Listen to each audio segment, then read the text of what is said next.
So how much money can you save from working on cruise ships? Because I heard that once you finish your contracts, you are rolling in the Benjamins.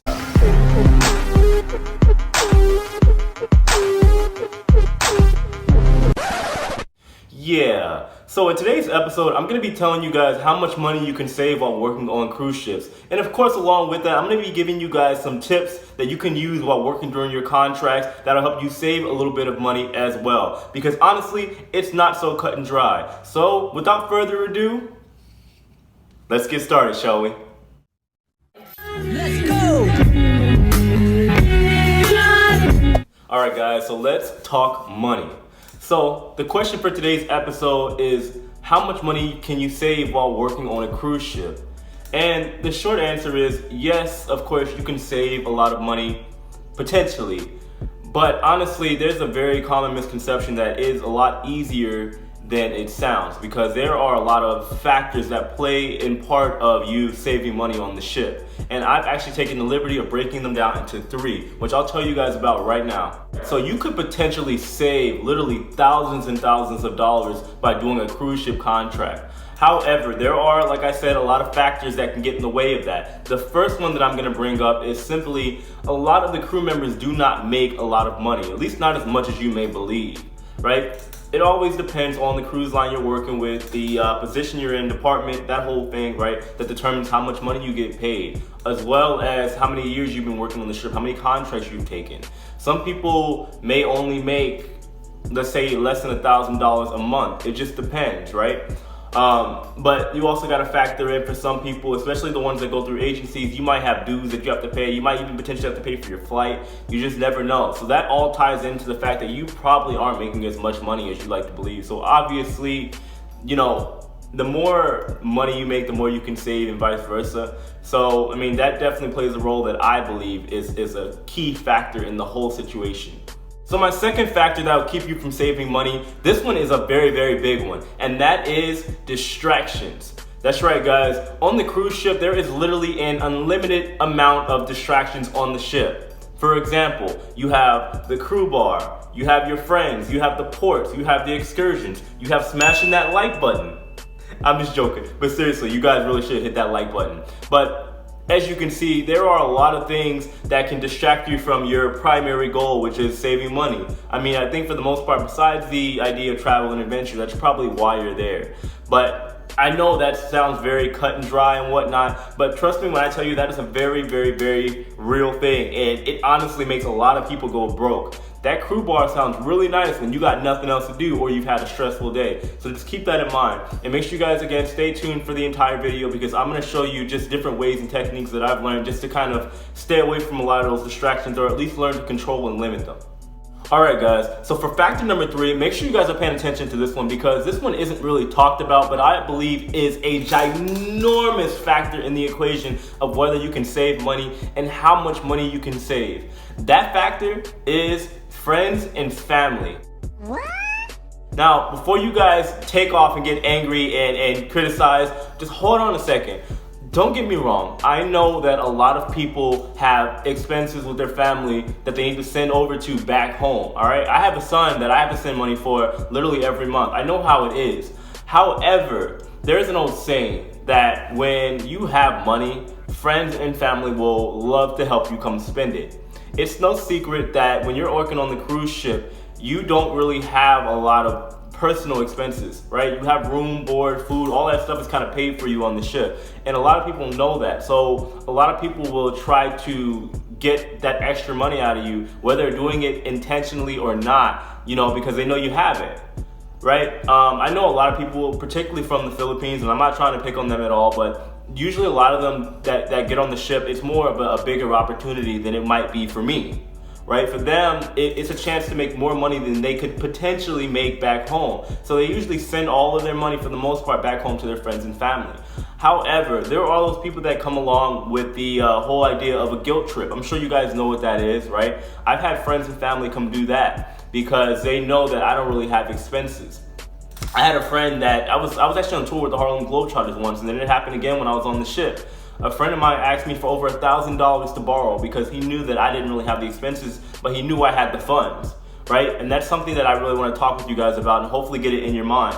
When you're out on the ship, again, you don't have as much expenses as you would back home. You're minimized like all of your bills. So money isn't really like a big deal in the mind of a lot of people. I'm guilty of it, and you probably will be too if you guys ever work on a cruise ship, or if you are currently working on a cruise ship.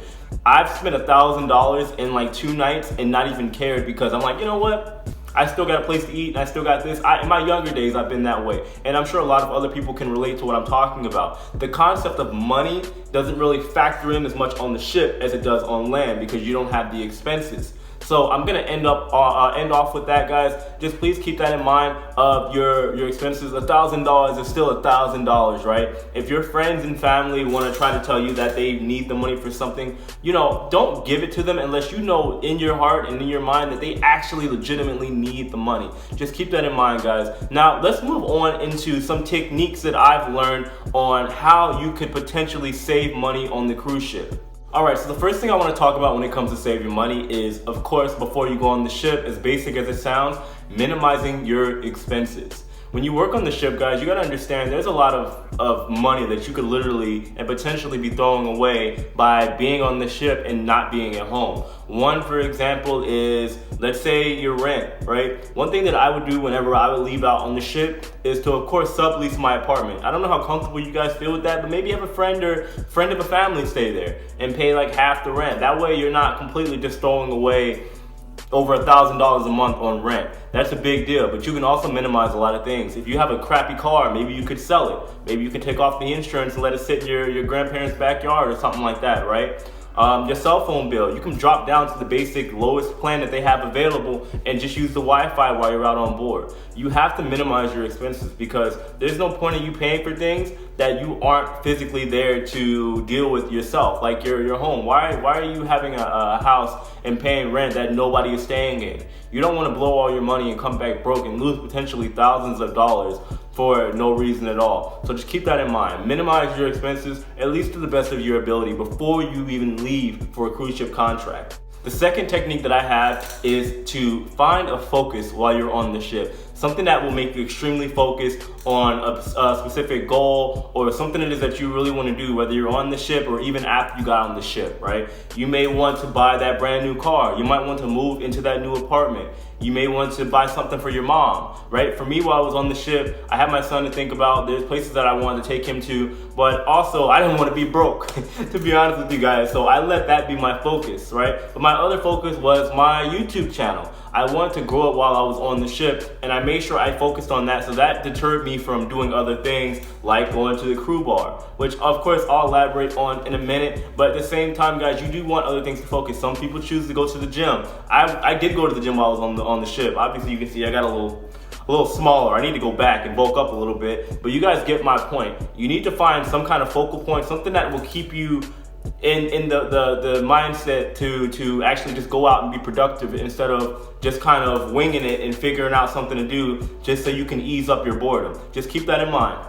Alright guys, so this one right here is a big one, and that is you guys need to set boundaries for yourself. And I'm not just talking about personally, I'm talking about when it comes to other people as well. When you get on the ship, you're gonna find out that there are just different types of people on board, right? You have your people that party every night. You have your people that moderately party. You have the people that never ever go out. You have the people that want to go to the gym all the time. You have the people that are big on excursions and spending money.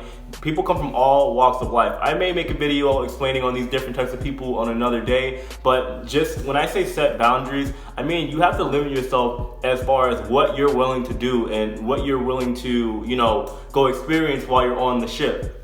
Let's say the crew bar, for example, and I bring that up all the time because I'm telling you that it's a dangerous place. I'm telling you it is. The crew bar, for example, you could say that instead of going every night or going when you're bored, say that you're only going to go on embarkation day and the day before disembarkation, the day you get back to the home port. You could set those 2 days for you to go to the crew bar. That way you do not go at all during the sea days or the port days or anything like that, right? You have to set those boundaries for yourself. The person that always wants to go out and do excursions, you can tell yourself, hey, I'm going to go on an excursion once a month. Just once a month, and after that I'll be done with it, and that'll be it. right? You have to just look at that kind of stuff and set these kind of parameters, because otherwise, if you're just going through without a plan, you will not make it. There's a saying, a man without a plan shall perish. It's a real thing, I'm telling you. I've seen people literally lose all their money, and you would wonder how, but it's honestly not as uncommon as you may think. I've seen people at the crew bar asking me if I can buy them a beer because they don't have any money until they get paid 2 days from now, right? Just that's all I can leave off with, guys. Set boundaries for yourself or you will perish. Alright guys, if you have any questions, comments, concerns, just hit me up in the drop box below. Let me know what you guys think about today's video. Did anything that I talk about surprise you? Let me know in the comments. Also, if you guys found this informal, educational, entertaining, make sure you guys smash that like button. And of course, if you haven't already, please subscribe and hit that notification bell right there to the left of it so you guys are notified whenever I post new videos. I'm gonna wrap this up. I will see you guys next Sunday. I mean this Sunday, actually. Dang, I'm losing track of time. Sorry guys. It was my birthday yesterday. I went out and I'm, a little out of it today. But tomorrow I'll be doing Shiplife stories. Make sure you guys stay tuned for that. Until then, you guys take it easy.